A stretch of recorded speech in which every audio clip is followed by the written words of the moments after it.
This is Poetry and Songwriting by Barrie Herrold, and episode 3 of the Towers of the Sea series, The Market. It was a place of vibrant colours, smells and sounds. We collided for brief moments of commerce, all shapes and sizes. From livestock to springs for watches, musicians and actors to entertain, beside the ferris wheel and candy floss machines. We didn't notice the restrictions at first. Just a few minor inconveniences for the greater good. The division started with the regions. Then friends couldn't be seen mingling, if one was from this town or that. Eventually, we locked the gates and walked away. A few of us tried to restart it. But it's too hard to relight a flame that has long been stamped out. I wrote this at the height of the mandates and restrictions and everything that was going on with COVID, and part of it was the reaction to what I saw on things like Facebook. And I would see somebody post up an article that they saw, and somebody else would have a big reaction to it. And it's kind of interesting to look back on that and think, those two people were grandparents in their 60s and 70s, arguing on a social media platform for teenagers. And I don't think a lot of people really objectively looked at that and thought, I'm arguing on a platform for my grandchildren. This is really weird. What am I doing? It's just weird. Life is really bizarre. And part of it was a reflection on the end of things. The end of an era. I've been reflecting a lot on a flat I had in my 20s, which was a lot like the series New Girl or Friends, which kind of focused on a group of people living together in a flatting situation who became friends, and then at some point that series was over and there was one character left who turned off the lights to the apartment that they'd spent 7 or 8 years in. And I realised that I was that last person. I was the Joey of the group. And there's a reason why Joey, the spin-off of the Friends franchise, didn't work, was because he was the sad single guy who didn't ever really get his life together. And it sucks to be that guy. I don't think it's any fault of my own. It's not that I've never asked anyone out or I've never tried. I mean, I'm on all the dating apps and I do all the things I'm supposed to do. I recently had a date with somebody who I thought we had a lot in common. We got on quite well, had similar politics, had similar interests. But she just wasn't interested in having any more than just coffee. That's it. I've had enough. I know enough from one date, thanks. And I did start to think about how in Western society, New Zealand, Australia, USA, Canada, Europe, we have a supermarket society where we have just unlimited supplies of everything. We don't have to grow our own crops. We don't have to kill our own meat and produce. We don't have to hunt. We don't have to fish. We don't have to do anything. And it's the same with dating, with social media. Everything is just so accessible. We just have to swipe our phone and we can get an Uber Eats delivery in 5 minutes. We don't have to do anything. And I think as soon as the pandemic happened, as soon as We realized that we weren't going to be able to buy toilet paper every 5 minutes. Everybody freaked out and panicked and had to panic buy a whole bunch of stuff they didn't really need. Because that's the society that we live in. We are so used to privilege. We're so used to having unlimited access to everyone. We're so used to having unlimited access to every kind of thing we could ever want. And as soon as we get any kind of restriction on that, we completely break down and freak out.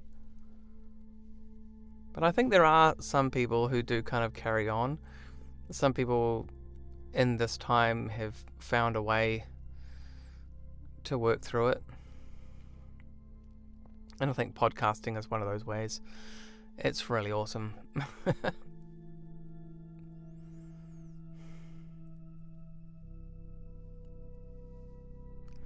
And I do like in this world of the Towers of the Sea that there were people trying to continue the old ways, which I think has always been a thing. When in times of change, there's always people who try to keep things going the way they were, and you just eventually get to a point where you've realized that things have just gone too far. You just can't ever go back to that time. But I think it's good though. I think it's good to have times where things just stop and fall apart. To look around and realize that there's things that I can do.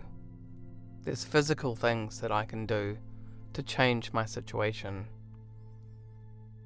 I can not look at my phone for an hour or two and do something creative. I can just go for a walk. I can do something physical that isn't my phone. That isn't this weird obsession with what everyone's doing. I think we need to get to a point where we just don't care about what other people are doing.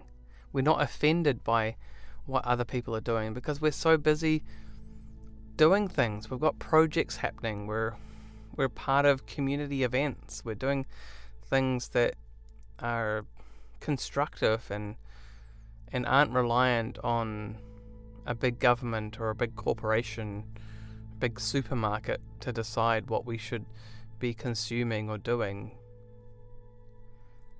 It's so easy to be consumed by all of this doom and gloom of climate change and pandemics and wars and every other thing. And I do often think, like, when I put my phone down, when I just turn it off, what do I really actually need today? What is the actual thing that I actually have to do? If I'm not involved in the war in Ukraine, I'm not part of Parliament, I'm not a business owner, I don't actually have external things that I need to be worrying about. I think that's what this poem is about, is about just maybe letting things go. Let things close that have to close. Let things go that have to just go. Let people go that have to just leave. And just focus on the one thing that you have to do today. That one thing that doesn't involve anyone else, or maybe it does. Maybe it's just about simplifying things now that we've been through this weird pandemic time. It's about not focusing on the war on Ukraine, it's not focusing on climate change, it's focusing on what can I do? What can I do now? To end this podcast episode, I've got a song I wrote a while ago called Train Station, and it's, I guess, the story of my life with relationships. I feel like every time I've met somebody, It feels like we're two trains on a track and we're coming to collision. And eventually we just have to stop and find a way out, because it just never quite works. Either we're not interested in each other at all, or one of us is and one of us isn't. But for some reason, that's just how relationships have always just gone for me. I don't know what it is. You know, I sometimes want to ask, but I know that I shouldn't. I think my final thought is nobody knows anything about anything. You ask any expert in any kind of field, and they'll say, we really don't know. And I think that's okay. Even Neil deGrasse Tyson said, you want to know enough about a subject to think you're right, but not enough to know you're wrong.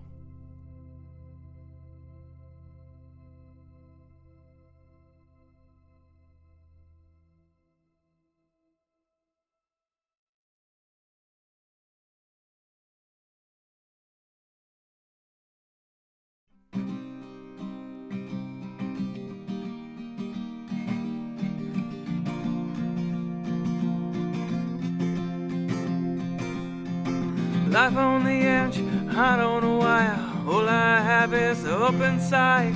If there's a light at the end, if there's smoke, there's fire. But I don't wanna hurt you, you don't wanna hurt me. We started this fire, now it's burning. Well, take my hand, now hold your heart. I know it's been broken, it's scarred, and it's hard. We'll pick up the pieces and carry on. Carry on. Carry on. Carry on.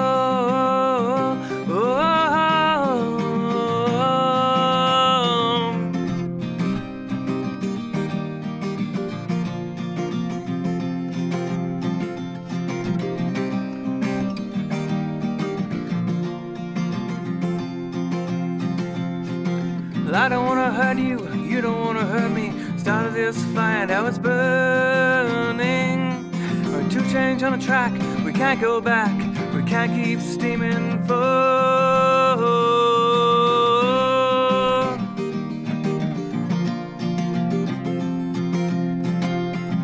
Well, take my hand now, hold your heart. I know it's been broken, it's scarred, and it's hard.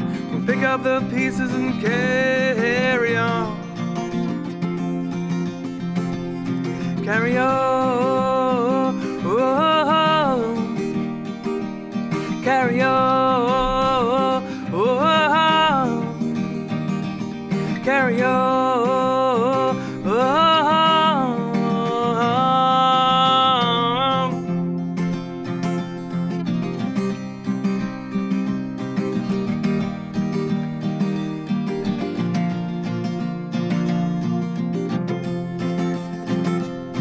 Scraped knees, bruised egos, every day we growed. We just need to get a life. But it twists and it turns, it burns and it hurts. I know we'll make it this time.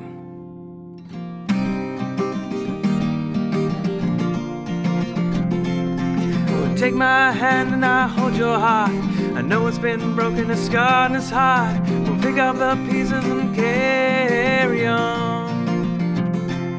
Carry on.